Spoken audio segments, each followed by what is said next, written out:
estamos iniciando nossa nova aula, que tem o número 124. Estaremos continuando o item I23, o propósito dos homens para Jesus, perseguição e morte, penetrando a fundo nas razões do Sinédrio. É uma aula grande, eu vou ter que tentar fechá-la para fechar esse bloco. Conto com a colaboração de vocês, a estima e os bons pensamentos. E é sempre um motivo muito grande estar presente aqui, divulgando a doutrina espírita, que é uma grande realização também pessoal minha. Bem, nós estamos vendo que o Sinédrio está articulando uma série de medidas para inibir Jesus na sua pregação doutrinária. Na aula passada, nós vimos aí que a última passagem foi quando Jesus movimentou a concepção de Deus, um Deus que não está em nenhum lugar definido, não é? Ele vai ser adorado em espírito e em verdade, naquela passagem de João, no seu diálogo com a samaritana. Enquanto os hebreus pregavam que Deus falava no Santo dos Santos, dentro daquele cômodo, né, daquele ponto, entre dois querubins, dava voz direta, que nós sabemos que é possível no Espiritismo, é um fenômeno clássico, mas não é um Deus, mas era um guia tutelar de Israel. Muito bem, tirando Deus daquele movimentação, daquele estado dele entre os dois querubins, aquela comunicação, isso seria um corte profundo, né? Uma ruptura, né? Na força do Sinédrio, da teocracia sacerdotal, que a partir daquilo perderia sua grande força, que era a representatividade da palavra de Deus. Muito bem. Posto isso, vamos avançar nesses fatos que sucederam. Esse bloco é interessante porque é um estudo histórico, né? É um estudo histórico, não tem conotação ainda fundamentalmente religiosa. Isso nós vamos ver quando estudarmos Jesus à luz da sua parte espiritual. Item letra G. Ora, a ameaça de Jesus torna-se mais aguda, perigosa. Como se não bastasse a identificação messiânica que dele o povo faz, dá sinais que em todos os lugares ocorre. É verdadeiro e real taumaturgo, Jesus, taumaturgo que é aquele que faz milagres. Reformula a lei dos profetas, no que tinha da redação dos homens, proíbe sacrifícios e holocaustos, bem como o comércio com as coisas de Deus no grande templo de Jerusalém. Agora alcança a concepção de Deus, aí o ponto nervoso, né? O epicentro de tudo, dele fazendo não mais um Deus temente, e sim um Deus misericordioso, inteligente, compassivo, cheio de amor. Então, vai mudando a concepção de Deus. Urge a reação do Sinédrio. Dízimos, privilégios, poder, riqueza estão agora em jogo. Mas o golpe final, o derradeiro, está em vias de se concretizar. Romper a teocracia sacerdotal, retirando o poder do Sinédrio de, através do seu sumo sacerdote, escutar as orientações de Deus, no Santo dos Santos, entre os dois querubins, pousados sobre o propiciatório na Arca da Aliança. Ali, dentro da Arca, nós falamos, tem as tábuas da lei de Moisés. Jesus prega adoração a Deus em espírito e verdade, não um Deus vivente em espaço definido ou de local próprio para se manifestar. Pelo contrário, o se aproximar de Deus se dá por um ato de consciência, um estado de consciência, de devoção e de amor. Mediante essa movimentação espiritual, o espírito, voltando-se para si próprio, encontrará o seu próprio santuário interior e realizar o dito em Lucas 17, 20 e 21, o reino de Deus está dentro de vós. Quer dizer, porque quando nós fomos criados, já tem aqui a nossa doutrina espírita diz, Deus inculcou na gente o que? A consciência de Deus, né? A consciência de Deus é concomitante à nossa criação como espíritos, é imanente à nossa criação. E todos nós temos no inconsciente espiritual essa semente, né? Que é a existência de Deus. Como consequência da filiação divina, esse ato espiritual de Deus estar em nós, temos aqui a afirmativa no Salmo 82,6. Eu disse, sois deuses, sois todos filhos do Altíssimo. Então, o próprio Davi já afirma, sois deuses, sois todos filhos do Altíssimo. Nós sermos filhos de Deus nos consigna o quê? Uma conotação também divina. Não divina como Deus, mas de herança de fatos, de consecução de fatos divinos em nós, né? Sobretudo a nossa inteligência, a nossa vontade, a nossa consciência e a nossa cocriação, porque nós ficamos também numa posição de cocriarmos. Dentro das leis divinas, nós estamos criando novos fatos, novas ciências, novos conhecimentos. Bem, e que tempos após essa conotação, essa mensagem que Deus está dentro de vós, né?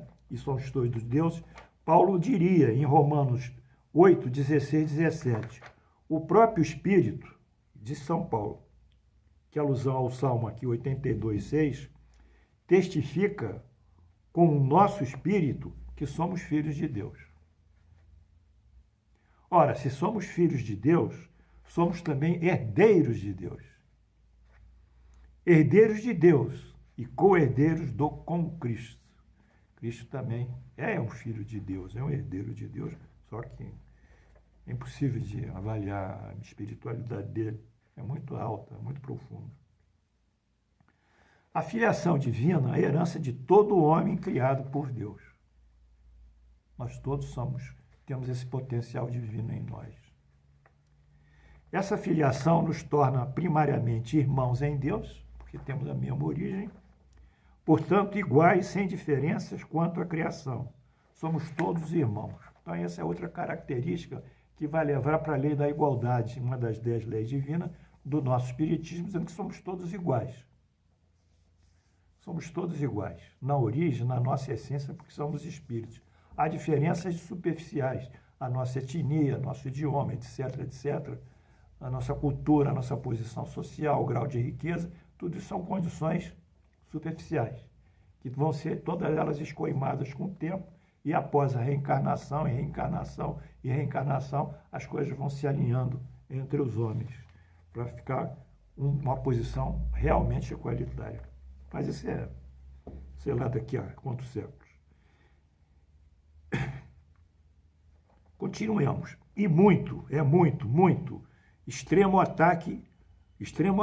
A teocracia sacerdotal perderá as condições de preposta de Deus, de sua representação junto ao povo e do poder civil e social, que nós dissemos que essa teocracia tem uma força de Estado.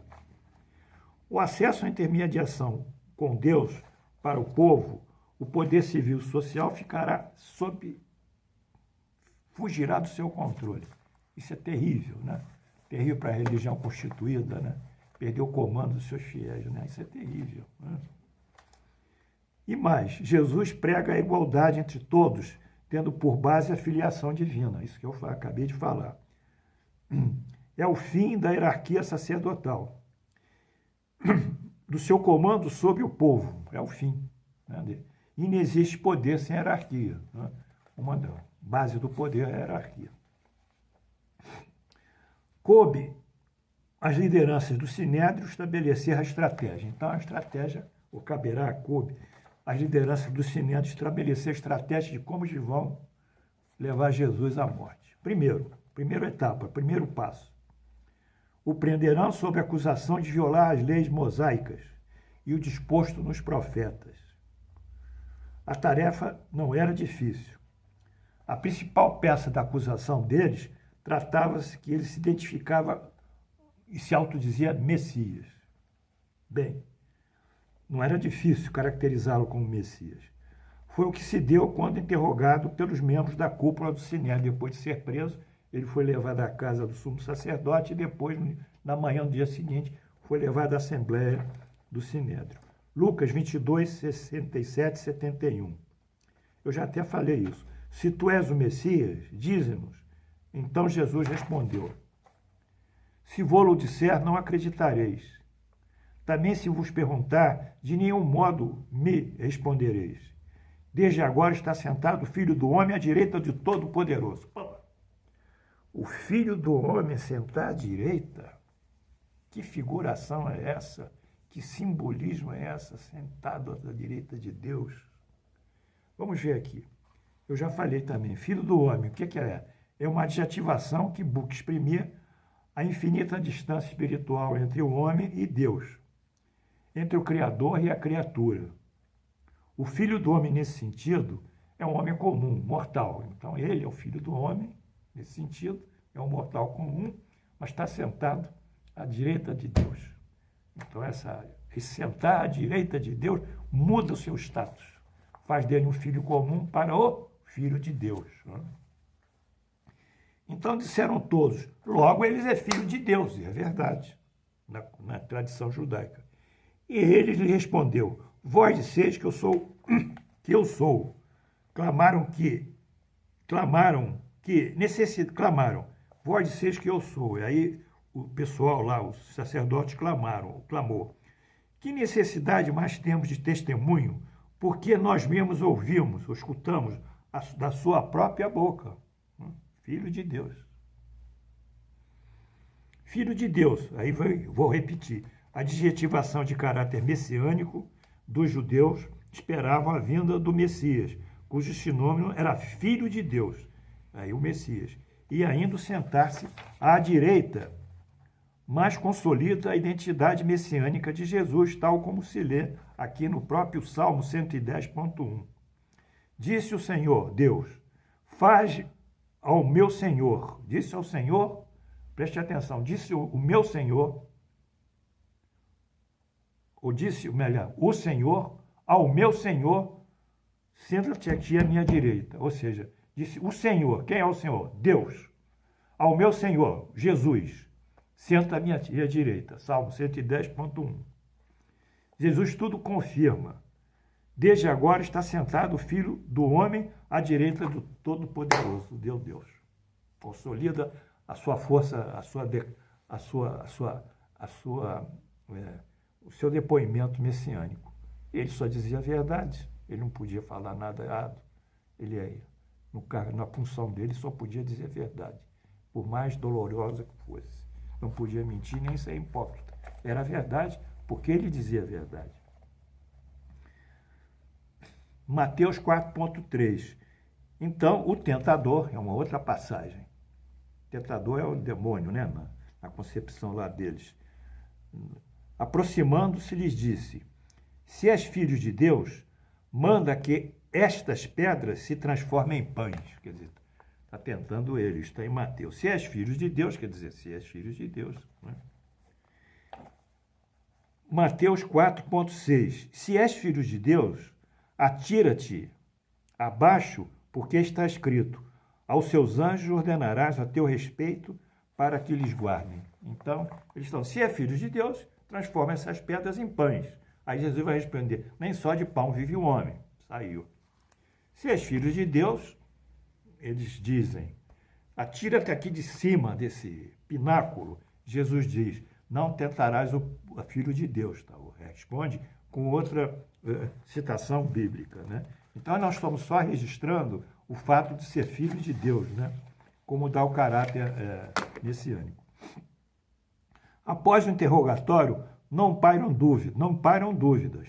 Jesus se diz o Messias. Primeiro, senta-se à direita do Senhor, Deus. Segundo, afirma ser filho de Deus. Pronto. Jesus é o Messias.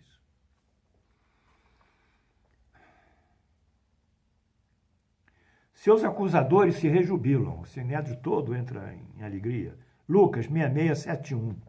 Que necessidade mais temos de testemunho, porque nós mesmos ouvimos da sua própria boca, está aqui mais uma vez, ele já se auto-informou, auto-denunciou filho de Deus.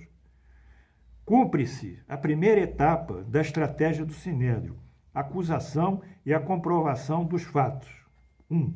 Jesus é formalmente condenado como herético, transgressor das leis e dos profetas, ao auto-se-denominar o Messias, criador da nova seita, pertencendo a uma religião perturbador da religião, da ordem, da ordem social, da tradição e dos costumes. Ele é anatemizado.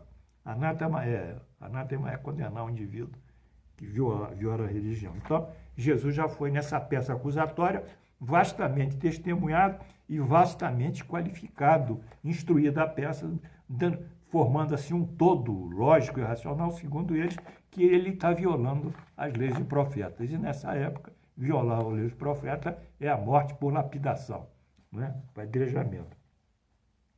Como se isso vai acontecer mais tarde com o protomártir do cristianismo, Estevão, né?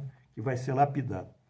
Como o Sinédrio, por si próprio, sentia-se impotente para decretar a morte de Jesus, o costume era a lapidação, tamanha era a sua popularidade junto ao povo, viu-se obrigado a pedir apoio ao poder maior, César, Roma. Então ele foi lá, se dirigiu a quem? Levaram ele para onde? Facear trabalho de convencimento junto a Pôncio Pilatos, procurador ou prefeito da Judéia, a região onde se encontra Jerusalém. Então, vou levar o representante do César, o procurador. Arregimentar-se a turba de simpatizantes, formando massa popular para dar a impressão ou ideia do povo todo o povo estar contra ele. E assim se fez, Lucas 23.14. Levantando-se toda a assembleia, levaram Jesus. Aí lhe passaram a acusá-lo, dizendo: encontramos esse homem pervertendo a nossa nação, vedando pagar tributo ao César e afirmando ser ele o Cristo o Rei. Olha, essa é a peça acusatória. Pilatos interroga Jesus, nada a ver de sua culpa, sendo informado Jesus ser galileu. Ele veio da Galileia, natural da Galileia, já dizemos. Extremo norte já é lá em cima, perto do Líbano. Ora, Herodes governa aquela região, porque o Pilatos governa aqui a Judéia.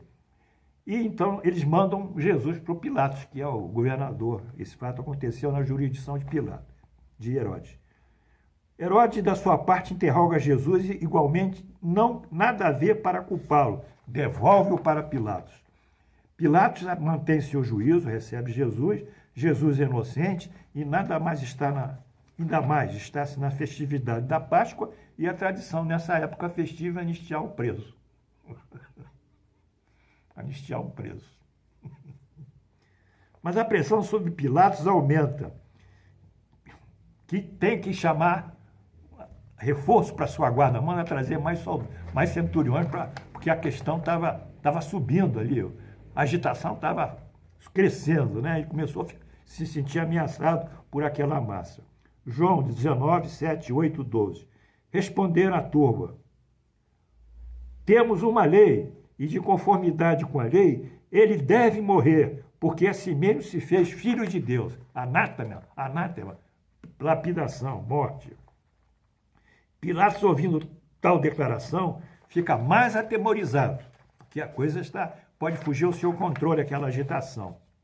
A turba clama para Pilatos: se soltas esse, Jesus, então não és amigo do César.